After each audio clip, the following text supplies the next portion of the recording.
And so I'm wondering what your thoughts on as far as how would you recommend that educators get started with this technology integration? So if they are scared, if they are, they don't quite have that mindset yet, if maybe they want to start a little bit, but they still aren't quite sure what to do, how do they get started? I mean, technology is moving so quickly. How would you recommend that teachers, school leaders, just get started, period? How do they do that? Well, for me, it's two things. This is how I got started. I was never, I'm pretty much self-taught at everything I did. I did not do any trainings or attend any seminars to learn any of these tools. I'm self-taught. So the best advice I ever got from our mutual friend, John Carippo, said, get on Twitter because the experts are out there sharing their knowledge for free. By doing that, I connected with everybody here who's on the panel, everyone. So without that, I wouldn't be here right now. And I learned from all these different people. I look at my followers list and my people I'm following. It's, they're pretty equal, about 6,700 people. Those are 6,700 people that I wouldn't know had I not got connected. So by growing that network, now I'm learning from people constantly. Another thing is YouTube. It's the greatest instruction manual on earth. You want to learn how to do anything, you don't need to go spend hundreds of dollars to attend a seminar, in person or online. Go to just YouTube it. The word YouTube is now a verb. YouTube it, learn whatever you want to learn, and there's someone out there sharing their knowledge for free. I like what you said there, and I know Sarah Thomas has, you're talking about being connected and learning from others, and Sarah has her EduMatch. She founded EduMatch, which definitely check that out, edumatch.com, I believe it is, where she's talking, and she's just coming back right now, talking about connecting those educators. And so, Sarah, did you want to talk a little bit more about how you recommend others get started? Adam mentioned, building that PLN, which is something you're passionate about, but any other thoughts you have, Sarah, on those that are wanting to or are fearful of ways to integrate technology in the classroom? Sure. Can y'all hear me and see me okay? Yep. Yeah, we got it. Okay, perfect, because it clicked on right at the end of that sentence. So, all right. So I'm sorry, if you could just repeat the tail end of that. Absolutely. Yeah, so we were talking about how teachers, educators, school leaders, whatever they may be, those that are maybe a little fearful, those that aren't sure how to get started with technology use in the classroom. Adam had mentioned getting involved with a PLN, which is, I know, something that you're passionate about. So how would you recommend that people get started on this journey? Okay, so quick stat, I don't remember the actual stat or where I got it from, but apparently the population of Facebook, if you were to rank it up, if it were a country, then it would be like really high up on that list, like number 3 or 4, right? So a lot of people are already using social media. So pretty much on most social media platforms that I'm aware of, then there's some kind of educator presence. So if you're already, if you're already on Facebook or already on Twitter or already on Instagram, look for the places where the educators are there on the tool that you already know how to use. And then once you get comfortable, then I would say branch out from that. So if anybody ever needs any help on finding where the educators are, then they can feel free to contact me or go to the EduMatch website. They could always start with the EduMatch site, edumatch.org. If you go to the Get Connected section, then there's like a graphic created by Rachel Pearson with all the different places that EduMatch is, and then you can, ask that question and we can maybe guide you to some other ones as well. Perfect, thank you. Perla, how would you recommend people get started with integrating technology? Well, one of my recommendation is going and following the ones who had some experience. Ask questions, take risk. When I started doing the global learning project around 7 years ago, I remember myself looking how the other people at the PLN were asking questions about how to solve problems or how to implement strategies in the classroom. And I was a lot of afraid of asking, because in my mind, I felt that I will be the dummy Mexican asking the dummy question. So I keep myself out of the learning process because I was afraid. So when I tried their strategies and I started applying their lesson plans and I can see that they work, I started making my own modifications. So I start personalizing my lesson to follow my teaching style or my own learning objectives.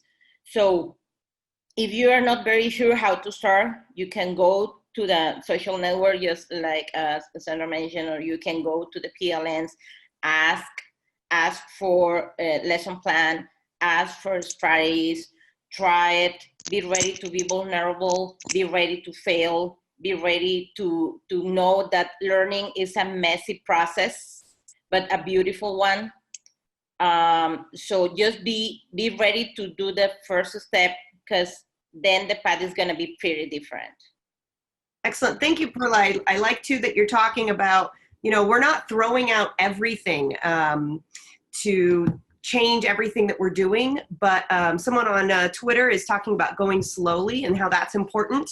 And we don't have to jump on every tech bandwagon. And so what I hear you say, Perla, is Adam and I talk about it being an organic approach. And that it's different in each classroom. So I would say building on what you're already doing great and adding in the technology as it can fit in organically is a great way to go.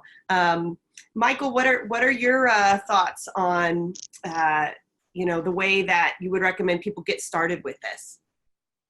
I mean, for me, it was just a matter of like everyone's kind of said, looking out, just having a look to see what's out there, and then trying something. And like Perla said, don't be afraid to fail. In fact, you should almost welcome that.